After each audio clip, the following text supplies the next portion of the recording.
Today we have the special treat of having Dan Chiras talk about his design thoughts, since he's been doing this for a very long time and has written a number of books.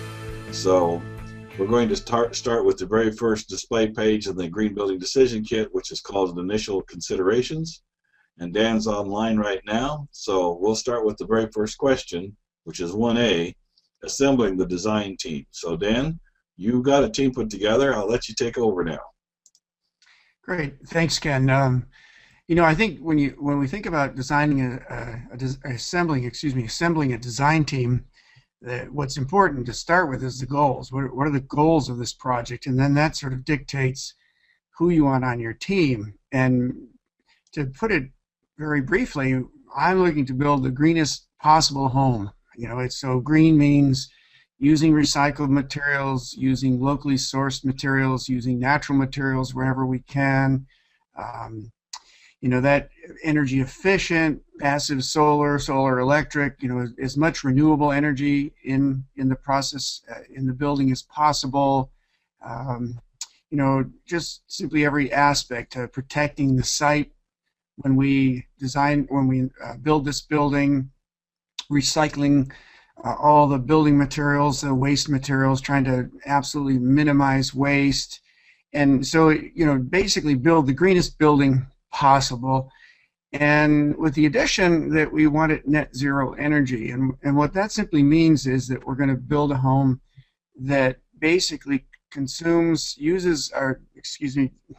basically what that means is that this building will produce as much energy as it consumes, possibly even producing excess, more energy than we consume. But our goal right now is net zero energy.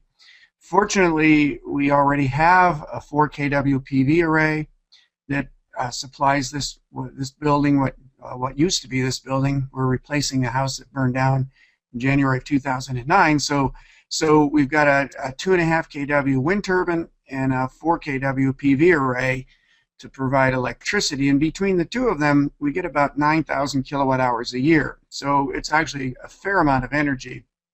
Yeah, but that doesn't mean that we're going to cut any corners in the design work. We're still going to make it as efficient as humanly possible, and try not to use all that 9,000 kilowatt hours a year, because we have other uses for that on the property.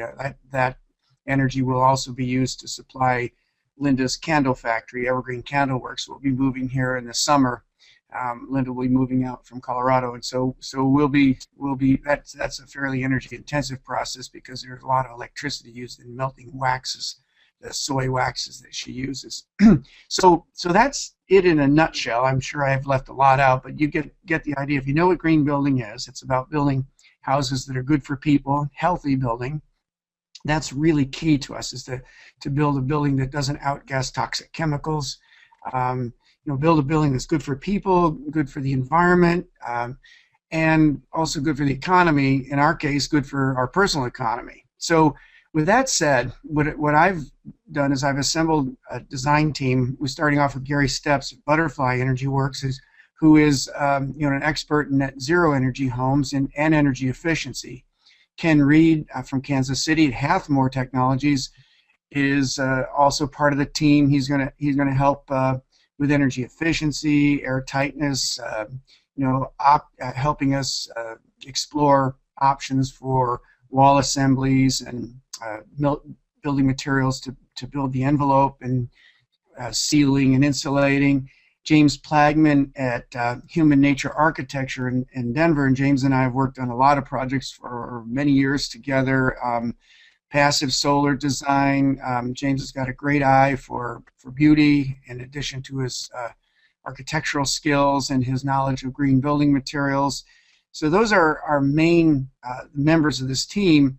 Now, normally I would be the homeowner in a design charrette. I would be the maybe partially knowledgeable homeowner. In this case, I happen to be a homeowner who knows a little bit more about green building, renewable energy, and passive net zero energy home, passive solar than the average. So I'm also really playing two roles here.